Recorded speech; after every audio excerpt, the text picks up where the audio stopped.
پاکستان میں دہشت گردی کے پیچھے بھارت کا ہاتھ ہے۔ افغان رجیم دہشت گردی روکنے میں ناکام ہو گئی۔ وزیر اعظم شہباز شریف کا اسلام آباد میں بلوچستان نیشنل ورکشاپ سے خطاب۔ کہا کہ 2018 میں دہشت گردی ختم ہو چکی تھی۔ منظم سازش سے دہشت گردی دوبارہ ملک میں لائی گئی۔ دہشت گردی کے خلاف جنگ میں 90,000 پاکستانی جانوں کا نذرانہ پیش کر چکے۔ حال ہی میں مستونگ میں سیشن جج کا قتل بھی دہشت گردی کی سنگین مثال ہے۔ دہشت گردی کا مقابلہ پوری قوم نے مل کر کرنا ہے۔ افغانستان سے کہا ہے اپنی سرزمین پاکستان کے خلاف استعمال نہ ہونے دے۔ وزیر اعظم نے فیلڈ مارشل اور نائب وزیر اعظم کی سفارتی کاوشوں کو سراہتے ہوئے کہا کہ خطے میں قیام امن کے لیے دنیا کی پاکستان کی سفارتکاری کو مانتی ہے۔ وقت آ گیا ہے کہ پاکستان کو معاشی ترقی کی دوڑ میں آگے لے جائیں۔ بلوچستان کی ترقی کے لیے وفاقی حکومت کوئی کمی نہیں چھوڑے گی۔ وزیر اعظم شہباز شریف اور فیلڈ مارشل عاصم منیر نے پاکستان کے سب سے بڑے ڈیٹا سینٹر کا افتتاح کر دیا۔ جدید ترین ڈیٹا سینٹر اسکائی 47 قراقرم بند متاثر کن اور پاکستان کے مستقبل کی ضمانت قرار دیا۔ کہا اسکائی 47 منصوبہ ملک کو ناقابل تسخیر سیکیورٹی فراہم کرے گا۔ مشکل اور چیلنجز کا حوصلے سے مقابلہ کریں تو مارکہ کامیابی ملتی ہے۔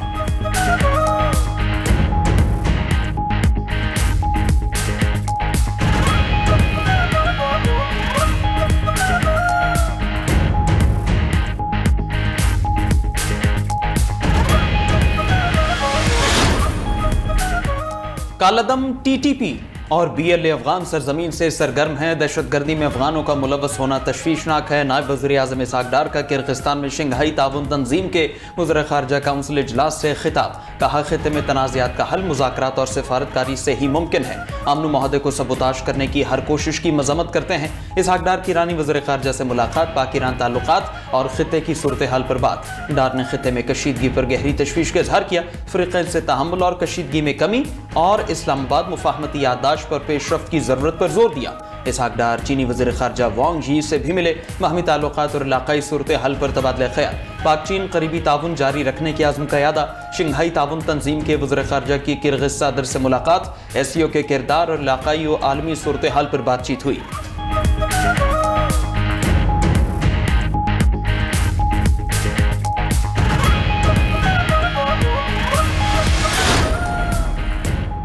ایران نے عراق کے ذریعے عارضی جنگ بندی کی امریکی تجویز مسترد کر دی۔ امریکی اخبار نیو یارک ٹائمز کا دعویٰ۔ رپورٹ کے مطابق جنگ بندی کی نئی تجویز عراقی وزیر اعظم علی زیدی کے ذریعے آئی۔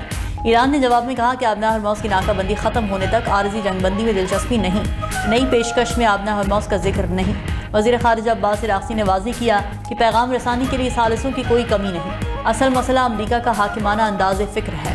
ایرانی عوام کے حقوق کے احترام کے بغیر کوئی پیش رفت ممکن نہیں۔ یہ بھی کہا کہ منجمد ایرانی اثاثوں پر قبضہ کرنا انتہائی اشتعال انگیز قدم ہے۔ اثاثوں پر قبضہ معمول بن گیا تو دنیا میں کسی کا بھی سرمایہ محفوظ نہیں رہے گا۔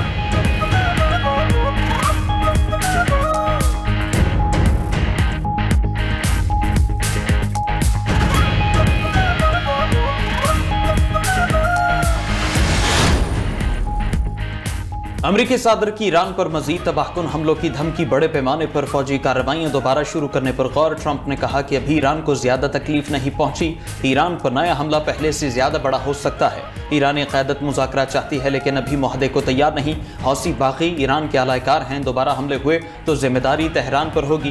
سوشل میڈیا ٹروتھ پر بیان میں ٹرمپ نے کہا تجارتی جہازوں کے نقصان کا ازالہ ایران کے منجمد اثاثوں سے کیا جائے گا۔ تمام نقصانات ایرانی رقم سے پورے کیے جائیں گے۔ ادھر امریکی محکمہ خزانہ نے ایران پر نئی اقتصادی پابندیاں عائد کر دی۔ ایرانی مالیاتی شخصیت بابک زنجانی سے وابستہ افراد اور کمپنیز پر پابندیاں لگائی گئیں۔ امارات کی 2 اور ترکیہ کی کمپنیاں بھی شامل۔ دوسری جانب یورپی یونین کا ایرانی ججز پر پابندیاں لگانے کا اعلان۔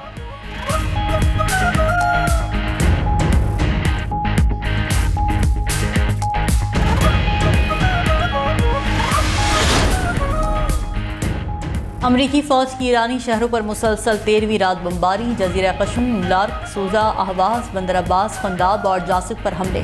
خرم آباد، تقت، شیرکو، انارک، بروجرٹ کے علاقوں پر بھی میزائل برسائے گئے۔ امریکی سینٹرل کمانڈ کا فوجی کمانڈ مراکز، ڈرون تنصیبات اور مواصلاتی نیٹ ورک کو نشانہ بنانے کا دعویٰ۔ پاسداران انقلاب کا کہنا ہے کہ کرمان میں امریکی ٹوماہاک میزائل تباہ کر دیے۔ قشم میں لڑاکا طیارہ بھی مار گرایا۔ امریکی حملوں کے خلاف جوابی کارروائیاں بھی جاری۔ کویت میں امریکی فوجی اڈے پر میزائل حملے۔ بحرین اور اردن میں بھی امریکی فوجی تنصیبات پر ڈرونز گرائے گئے۔ ایرانی سپریم لیڈر مجتبیٰ خامنہئی کے عسکری مشیر محسن رضائی بولے کہ ٹرمپ اب ایک مجبور اور بے بس انسان ہے۔ انفراسٹرکچر پر حملے پر ایرانی رد عمل انتہائی شدید اور سخت ہوگا۔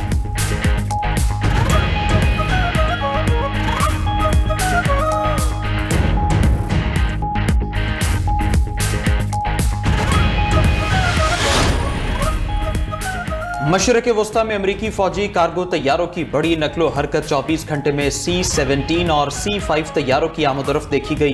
खबर एजेंसी के मुताबिक अमरीका के 2 इलेक्ट्रॉनिक वॉरफेयर तैयारे भी बरतानवी एयरबेस पहुंच रहे हैं, जो दुश्मन के मवासलात को जैम, रेडारों को अंधा और नेविगेशन सिस्टम में खलल डाल सकते हैं। उधर पेंटागन ने ईरान जंग में अमरीकी जानी नुकसान के आदाद शुमार बदल दिए। अमरीकी फौजियों की अमवात 18 से कम करके 14 कर दी गई। पेंटागन ने वाज़ेह किया कि वेबसाइट पर तकनीकी गलती से गलत तादाद जाहिर हुई।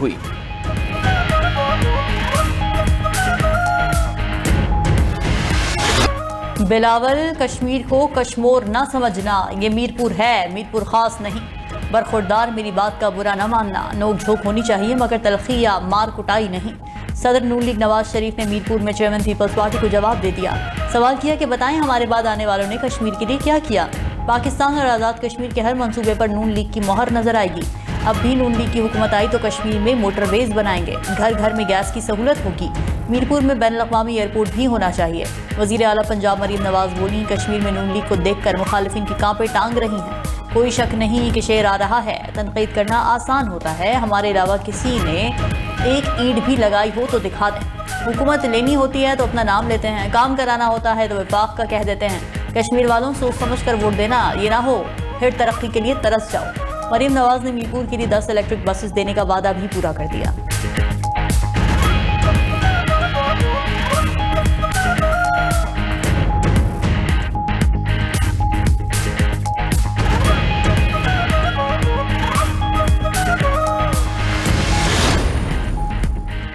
नवाज शरीफ साहब, सियासत होती रहेगी, सिंध और कश्मीर की सरजमीन और अवाम को तंज़ो-मिज़ाह का मौजू मत बनाएं। आप ये बताएं कि वोट को इज्जत कब देनी है। सीनियर वजीर सिंध शर्जील मेमन का नवाज शरीफ के बयान पर रद्द-ए-अमल, बोले किसी सूबे शहरी इलाके की तज़दीक नाकाबिल कबूल है। साबिक वज़ीर आज़म का ऐसा रवैया अफसोसनाक और शऊरी पसमानदगी है। पीपल्स पार्टी ने मरीम नवाज की तस्वीर वाली इलेक्ट्रिक बसेज आज़ाद कश्मीर हुकूमत को देने के अमल को सियासी रिश्वत करार दे दिया। चीफ इलेक्शन कमिश्नर से नोटिस लेने का मुतालबा। नैयर बुखारी ने कहा, नून लीग पंजाब के अवाम के टैक्स का पैसा इस्तेमाल करके आज़ाद कश्मीर के इंतखाबात खरीदने की कोशिश कर रही है, जो इंतखाबी कवानीन की खुली खिलाफ वर्जी है।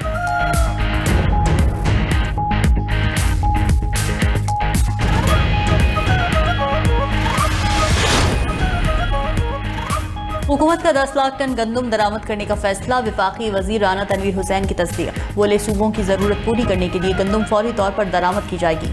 दरामदी गंदम के जरिए मार्केट में इस्तेहकाम बरकरार रखा जाएगा। मजीद बोले सूबों को ज़रूरत के मुताबिक गंदम पास्को की ज़खायर से फराहम की जाएगी। वफाकी हुकूमत अवाम को सस्ती और मयारी गंदम की फराहमी के लिए पुरअज़्म है। उधर KP और सिंध के बाद पंजाब में भी आटे की कीमतें बढ़ने लगी।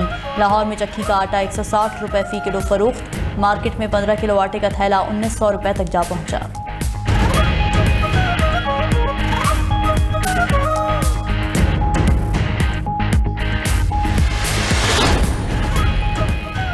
लेफ्टिनेंट जनरल आमिर रजा की 4 स्टार जनरल के ओहदे पर तरक्की। वज़ीर आज़म शहबाज शरीफ ने 4 स्टार जनरल आमिर रजा को कमांडर नेशनल स्ट्रेटेजिक कमांड मुकर्रर कर दिया। General Aamir Raza chief of general staff के ओहदे पर खिदमत अंजाम दे रहे थे। वज़ीर आज़म शहबाज शरीफ की जनरल आमिर रजा को तरक्की और नई जिम्मेदारी संभालने पर मुबारकबाद। जनरल आमिर रजा के लिए नई जिम्मेदारियां मिलने पर ने ख्वाहिशात का इजहार किया।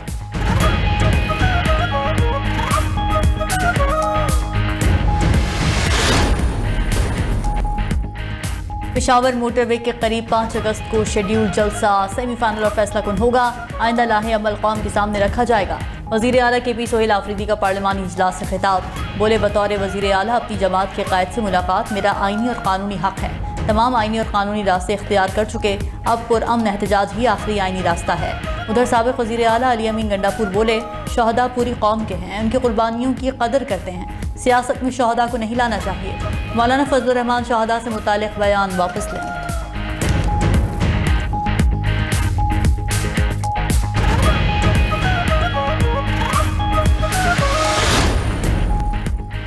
पंजाब, बलूचिस्तान, खैबर पख्तूनख्वा, आज़ाद कश्मीर और गिलगित बल्तिस्तान में बारिशें। बालाई बलूचिस्तान में मूसलाधार बारिशों के बाद सैलाबी रैला ज़िला नसीराबाद में दाखिल हो गया। 76 से आने वाला सैलाबी रैला डेरा मुराद जमाली शहर की तरफ बढ़ने लगा। खैबर पख्तूनख्वा के ज़िला खैबर के इलाके बाड़ा आका खेल में कमरे की छत गिरने से 2 कमसिन बच्चे जाँ बहा। आज़ाद कश्मीर के मुख्तलिफ अजला में भी मूसलाधार बारिशों का सिलसिला जारी। कोटली, खोईरटा, चढ़ोई, नकियाल, दौलिया जट्टा, सहनसा में बरसात। पंजाब में डेरा गाजी खान की कोह सुलेमान रेंज पर शदीद बारिश, बरसाती नदी नालों में तुग़यानी।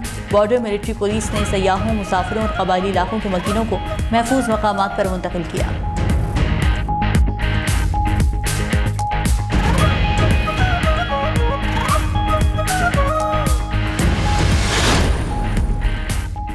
अमरीकी सुप्रीम कोर्ट के आलमी टैरिफ पर फैसले के बाद ट्रंप का नया हरबा। अमरीकी सदर का पाकिस्तान समेत 60 ममालिक पर 10 से 12% तक टैरिफ लगाने का ऐलान। अमरीकी मीडिया के मुताबिक नए टैरिफ मौजूदा 10% आलमी टैरिफ की जगह लेंगे। अमरीकी सुप्रीम कोर्ट ने सदर ट्रंप के गुज़श्ता टैरिफ को कालेदम करार दिया था। ट्रंप इंतजामिया का मौक़िफ़ है कि कई ममालिक जबरी लेबर ख़त्म करने में नाकाम रहे।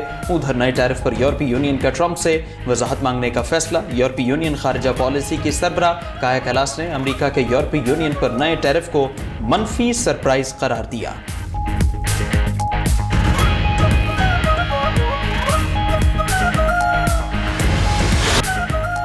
रोजाना की बुनियाद पर पेट्रोलियम कीमतों का तयन और कीमतें मुसलसल बढ़ने पर आवाम बिलबिला उठे। हुकूमत से फैसला वापस लेने का मुतालबा। पेट्रोल की कीमत में आज 4 रुपये 40 पैसे फी लीटर का इजाफा हुआ। पेट्रोल 331 रुपये 52 पैसे फी लीटर तक पहुंच गया। डीजल की कीमत भी 378 रुपये 66 पैसे फी लीटर हो गई। 18 जुलाई से अब तक पेट्रोल की कीमत में मजमूई तौर पर 46 रुपये 40 पैसे फी लीटर का इजाफा। डीजल की कीमत 7 रोज़ में 55 रुपये फी लीटर से ज़ायद बढ़ी है। दूसरी तरफ सोने की कीमत में बड़ी गिरावट। फी तोला सोना 4,600 रुपये सस्ता होकर 4,27,439 रुपये पर आ गया।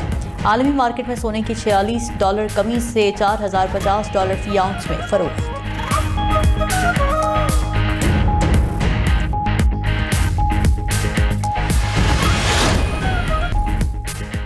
आबना हरमुज़ की बंदिश और बहरा अहमर में ऑयल टैंकर्स पर हमलों ने आलमी तेल मार्केट को हिलाकर रख दिया।